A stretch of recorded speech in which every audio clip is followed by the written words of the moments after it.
Hey there, welcome to LSAT Demon Daily. I'm Ben Olson, that's Nathan Fox. Together we're the founders of LSATdemon.com and our weekly podcast, Thinking LSAT. Let's jump into a logical reasoning question here. This is from Test 73, Section 4, Question 18.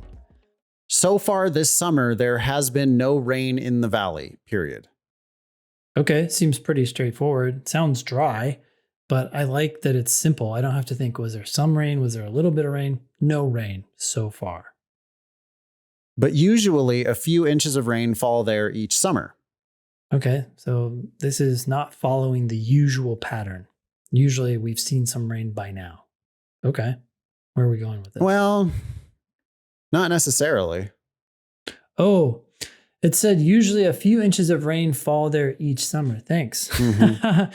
That rain could happen before or after the point of time in which we're at right now. So maybe we're following the usual pattern. Maybe this rain doesn't usually come until the end. I have no idea, but okay, got it. Sounds good. Thank you. Since only 1 week of summer is left, comma. I'm feeling what it's going to say next. It's going to say. What do you think it's going to say next? It's going to rain soon. It's going to rain this week. Okay. That's what they say. It will probably rain in the valley within the next week. What do you think of that? Oh, Ben is frowning, shaking his head. Yeah, not necessarily. So we've had a summer with no rain so far, right? There's only 1 week left. If we were at the beginning of the summer and someone came up to me and said, "Hey, it's probably going to rain sometime this summer," I would say, "You're right," because it usually rains at some point during the summer. But this is a little bit of a different situation. We know that we've flipped a bunch of heads. That doesn't change the likelihood of the next flip. What's going to happen this week?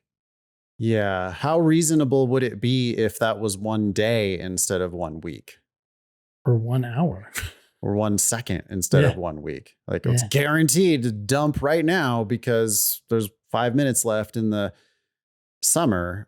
You can just see then how absurd it is to say, well, since there's only a week left, it's probably going to rain this week. Yeah. The probability of things that have happened in the past don't affect the probability of things that are likely to happen next. The flawed pattern of reasoning in the argument above is most similar to that in which one of the following arguments? Okay, so I'm looking for something that kind of makes a similar mistake. They talk about the probability of something as a whole. We then learn about part of it, and then we make a conclusion about the probability of the last part of it or some part of it. Doesn't necessarily have to be the last part, I guess. But I suspect it will be because it has to do with time, maybe. We'll see. I mean, it could be like, how about a baseball example? Clayton Kershaw usually gives up, an average, gives up 2 runs per game. Sure. On average. Yep. But we're in the 9th inning now. And he hasn't done it yet. Clayton Kershaw is likely to give up those 2 runs in the 9th inning. You'd go, probably not. Yeah. Okay. Perfect. Cool. Yep. Aisha has finished proofreading all but the last 2 pages of an issue of the journal Periodos and has encountered no errors. I like this so far. It's very similar to no rain so far. However, there are sometimes a few errors in an issue of the journal. Okay. It's not as strong of a claim to say that they usually see rain. They usually see errors. That's not saying that. It's just sometimes there are a few errors. Yeah, usually means 50% or more. So sometimes now it's just not quite what we're looking for. Conclusion. So there may be errors in the pages that Aisha has not yet checked. Well, this is interesting because I don't think this argument is invalid, but that's actually why it's wrong, right? It's such a weak conclusion. Sure, there may be errors. That could be said at any point, unless the evidence was that there's never, ever errors in these journals ever, and even will never be in the future. But so this argument's valid, and the original argument wasn't. Looking at our data, that's the most commonly chosen wrong answer because and I'm not surprised because it really does feel like, and I'm looking at my written explanation here too. It's like, I thought it was going to do it, but then at the last minute, the argument basically bails itself out by softening it all the way down to, well, there may be errors. Yeah. And then I can't really object. That's not probably there are errors. That's just there may be errors. Well, yeah, there may be. If it had said there will probably be errors, I would still be pretty queasy here because the premise was about sometimes, and it's just not. Right. Yeah, There it's a gel. already was a difference, but now it's like a certain, like that's just, Absolutely. it's conclusively wrong because the conclusion is just a much softer, it's just a different conclusion. B, there are generally few errors in an issue of the journal Periodos. Okay. There's usually not many. Okay. It's like, I guess that's okay. Kinda, but it's also kind of different, right? You'd probably it is different. Be it's not saying that there generally are errors. Yeah. It's generally there aren't there's that generally many. few. Yeah, I don't love it. Which seems to be suggesting that there's maybe none. I don't know. It's different enough. And remember, we have to expect wrong answers to be wrong. So I think in real life, at real speed, you'd already be kind of turning up your nose there. Oh, yeah. It goes on and says, Aisha has finished proofreading all but the last 2 pages of an issue of this journal, but has encountered no errors. Hence, there are probably no errors in the pages that Aisha has not yet checked in this issue of the journal. Well, that's going in the wrong direction anyways. So out. Okay. Concluding that there aren't errors instead of concluding there probably are some. Thank you. Yep. C, on average, there are a few errors in an issue of the journal Periodos.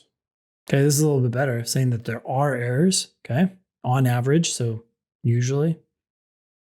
Aisha has finished proofreading all but the last 2 pages of an issue of this journal, but has encountered no errors. You're nodding. Seems like you kind of like it. Could you anticipate what they would say next in order to be correct? If it's going to be correct, you're going to do something very similar to the original, which said it will probably rain in the valley within the next week. So I expect this one to say there will probably be some errors in those remaining 2 pages. It says, so there are probably errors in the pages she has not yet checked in this issue of the journal. Gee, that sounds like the answer. I would just check the last 2 really quick. D says, Aisha has proofread several issues of the journal Periodos and has encountered no errors. Okay, so nothing so far. Would you even read that further, honestly? Well, it's talking about several issues. I don't have that's different, but I don't have a total problem with it because maybe the argument is just expanding the scope. Oh, if it goes on and it says, but in a typical 52 issues, there are usually some errors. Yeah, I guess it could be right. You're right. Okay, so the next sentence says, but there are seldom any errors in an issue of this journal. Okay, so then there's no disconnect. There's no surprise, right? There's seldom any errors and we haven't seen any so far. I'm done. I already like C. Yeah. At some point, I'm shutting it down. I'm like, well, wait a second. I don't need to read any more of that answer to know that it's wrong. Yep. You're saying she hasn't found any and there usually aren't any. Well, you're not going to then go on and say whatever you say. It's just not going to be the same flaw. E, there usually are errors in each issue of the journal Periodos. Okay. That's good so far. There's usually some rain. I'm noticing the each, saying, yeah, I guess each journal of the issue could be like each summer. Yep. Yeah. Okay. Since Aisha has finished proofreading the latest issue of this journal and has detected no errors, Aisha has probably made a mistake in her proofreading. Yeah, this is way different. First of all, she finished proofreading that issue. And second of all, what? She made a mistake. Now we're blaming her as opposed to trying to figure out what's going to happen. Well, the given argument would have to have said there's a hole in your rain gauge. Yeah. Yep. Right. And it just didn't go that direction. It actually did rain or something like that. Yeah. Right. Exactly. Yeah. You must have forgotten that it rained earlier this summer or something like that. Yep. Email daily@lsatdemon.com if you'd like to ask us a question or share some LSAT or law school admissions news. Thanks for listening.